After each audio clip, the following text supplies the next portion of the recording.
c'est quoi en fait finalement une sous-modalité? Tu m'envoies le truc, ça c'est pas mal. Ouais, je sais. Ouais, c'est pas mal, c'est Je bien sais que t'aimes joué. bien les sous-modalités. J'adore les sous-modalités. Voilà. En fait, je me suis refamiliarisée avec les sous-modalités. Les sous-modalités, c'est quoi? Je vais partir un petit peu de la base. Et la base, c'est, on avait bien expliqué que la dernière fois que tu as la réalité, ce qui se passe. Hein, disons, il y a une scène qui se passe devant moi. Ok, je vais percevoir la réalité, ça va passer par tous mes filtres quelque part avant d'arriver dans ma tête et je vais me faire une représentation de la scène que j'ai vue. Ce qui fait, comme on disait la dernière fois, que toi et moi, on peut vivre la même scène et on ne va pas s'en faire la même représentation. Okay, donc, la représentation, quelque part, ça c'est vraiment Bandler qui avait amené cette idée-là. La représentation que je vais me faire de ce qui s'est passé va faire qu'à un moment donné, il y a une émotion qui va être collée à ça, un état interne, qui va faire, donc, on parle d'état interne plutôt que d'émotion, parce que ça va faire que à l'intérieur de moi, c'est ok, c'est pas ok, enfin voilà. Cette fameuse représentation à l'intérieur de moi, je vais m'en faire quelque part une image, donc tout ce qui est visuel, je vais avoir des sons, tout ce qui est auditif, je vais avoir des sensations, tout ce qui est kinesthésique, et puis aussi il peut y avoir de l'olfactif et du gustatif. C'est ce qu'on appelle, voilà, c'est vraiment le VACOC. Maintenant, la sous-modalité, c'est ce qu'il va y avoir un petit peu en dessous de chacune de ces catégories. Par exemple, dans ma représentation, un truc qu'on a vécu tous les deux. À la fin de notre maître Pratt. Et tu sais, le moment où on a pris la photo du maître Pratt, tu te souviens, il nous avait envoyé des photos après. Oui, voilà. Oui. Ok, juste tu fermes les yeux, tu te fais une représentation de ça. Ok, moi je l'ai, tu l'as? Ouais. Ok, par exemple, moi la représentation que je m'en fais, je vois la photo. Donc je vois, je vois la photo là, avec tous les participants, moi je me vois comme ça, je vois un peu tout ce groupe, etc. Ok. Il n'y a pas vraiment de son. S'il y a quand même, maintenant que je me concentre sur le son, il y a un petit peu les cris, etc. Et il y a une certaine chaleur comme ça dans la pièce. Ok, ça c'est vraiment le VAK. Toi, c'est quoi ta représentation? Alors c'est d'abord auditif en fait.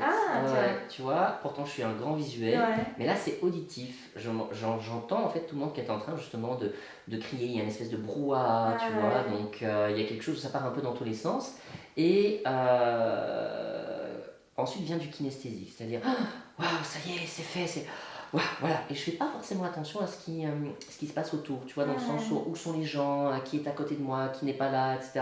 Tu vois, je sais qu'il y a une espèce de la vision que j'ai, c'est ce que moi je vois. Donc ça veut dire qu'on est en train de prendre la photo, tu vois. Mais j'ai pas de notion du groupe, donc ça je le vois pas. Tu vois, c'est d'abord toi, quoi. Voilà, exactement. Donc auditif et alors kinesthésique. Ok. Voilà. Ça, c'est vraiment le VACOC, bien qu'on n'a pas été voir olfactif et gustatif. Maintenant, les sous-modalités, c'est, je me fais une représentation, ici pour moi aussi c'est quelque chose de plutôt joyeux, et donc les sous-modalités, ce que ça va nous permettre, c'est de décrypter comment c'est codé en fait ça. Pour moi, les sous-modalités, c'est vraiment les sous-composants. C'est ça. Donc par exemple de l'image, voilà. Donc si on voit le visuel, moi en fait quand je vois cette représentation dans ma tête, parce qu'on est dans le visuel, je suis complètement dissociée à l'image. En fait moi je me vois là dans l'image, tu vois, je ne suis pas dedans, je suis complètement dissociée. C'est plutôt une image assez claire et un petit peu floue d'ailleurs, et c'est plutôt du noir et blanc. Tu vois, c'est un peu comme ça au niveau du codage que c'est chez moi. Et pour moi, c'est complètement différent. Voilà. Tu vois, moi, je suis complètement associée à la situation. Tout est en couleur, c'est très lumineux. Pour le peu que je me souviens des images, tu vois. Ok. Au niveau auditif, moi, ça reste très léger, quoi. C'est... En fait, c'est vraiment très léger. J'ai même très peu de son, en vérité. Ok. Donc je dirais qu'il y a une espèce de... Un peu comme le vent, comme ça. Tu vois un petit peu un truc comme ça. Et moi, on est dans les suraigus.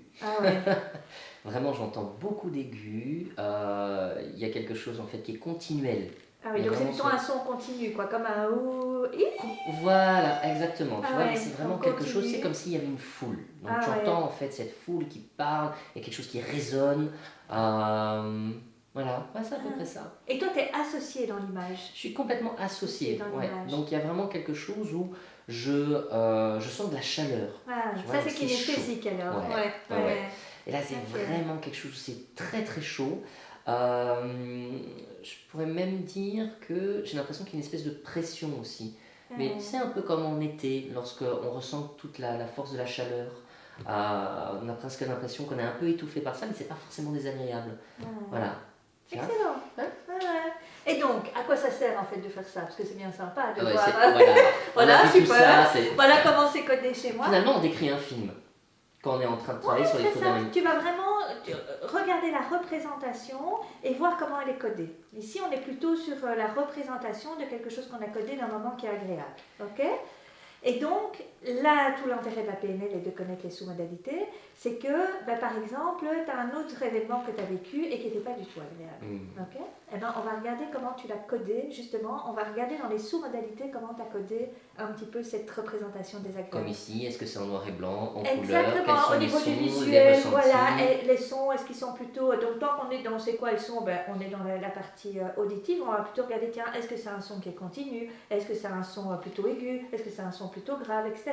On va un petit peu regarder, tiens, au niveau du codage, comment est-ce que tu as codé ta représentation. Ce qui est génial, c'est que maintenant que je sais sur un événement positif comment toi tu codes, et que je vais maintenant vérifier comment tu codes sur un événement qui est qui te crée chez toi un état interne qui n'est pas cool, et que tu n'as pas envie de garder, parce que de nouveau, c'est par rapport à ton objectif, tu dis, ouais, ce truc-là quand même, ça me revient régulièrement et c'est pas ok, eh bien je vais aller chercher les sous-modalités chez toi qui marchent bien. Ok, tu m'as dit tantôt, je suis plutôt un grand visuel, tu vois, donc je pourrais imaginer que les sous-modalités chez toi qui fonctionnent bien, ça peut être plutôt des sous-modalités visuelles. Et je vais aller chercher ces sous-modalités pour les mettre dans ta représentation de l'événement qui n'était pas super chouette. Ce qui peut changer un état interne. Qui va complètement changer l'état interne. Ok, ça c'est certain. C'est vraiment ça qu'on va faire avec les sous-modalités. En changeant en fait, donc un peu comme si on était un DJ sur... c'est vraiment ça, c'est du codage. Voilà. On va changer en fait les différentes balances. Ouais. En changeant ces différentes balances, la représentation va devenir quelque chose tout à fait autre. Tout à fait. Ne serait-ce que si on a une image en noir et blanc, le fait de remettre de la couleur peut ouvrir une sensation. Le fait de remettre peut-être de la chaleur or qu'on s'en a froid, le fait de mettre du son or qu'il n'y en avait pas, etc. Mais oui, parce que Baudelaire, il dit dans son livre « Un cerveau pour changer », il explique ça ne fait pas le même. Quand tu vas regarder un film en noir et blanc sur un petit écran comme ça ne va pas te créer les mêmes émotions que si tu vas au cinéma regarder un film en couleur sur énorme écran. Maintenant, ils font même des systèmes 4D ou 3D, enfin 3D déjà, ou 4D, où tu as même de l'eau qui te tombe dessus. Donc tout le côté kinesthésique qui t'amène en plus, qui fait que tu rentres encore plus dans l'expérience. C'est vraiment cette idée-là. De codage parce que en vérité, ça nous amènera sur la ligne du temps plus tard, mais je fais une petite approche. Mais le temps, c'est maintenant. Okay, il n'y a que l'instant présent qui existe. Donc quand tu es encore en train de ruminer sur un truc qui s'est passé il y a 10 ans et qu'encore tu arrives à te faire un truc comme ça, en vérité, ce n'est que ta représentation dans ta tête que tu vas rechercher et que tu continues à ressasser. En fait. Voilà, c'est ça. Et tu exportes toujours ici. Et en le changeant, ça te permet en fait de créer effectivement un pont vers le futur. Exactement. Complètement différent. Ah oui, un petit lien encore. Léger. Voilà. Donc voilà, ça c'est vraiment un truc qu'on va faire avec les sous-modalités. On peut changer les croyances avec les sous-modalités, par exemple. C'est quand même un truc de dingue, quoi. Voilà. La croyance que je pensais, je ne suis pas capable de, ou tout d'un coup, en changeant en fait toute la représentation et donc toutes ces sous-modalités, va devenir...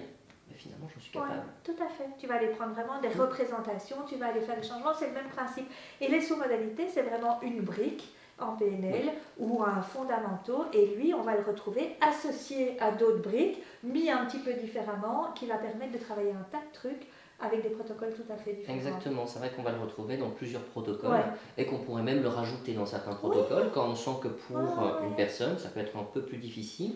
Juste en travaillant sur ces sous-modalités-là, ça lui permet en fait d'ouvrir la représentation et tout d'un coup de se dire « Ah oui, en fait, finalement... » Ah tiens, c'est vrai que ça change tout maintenant quand j'y repense. Tout à fait. Tu vois.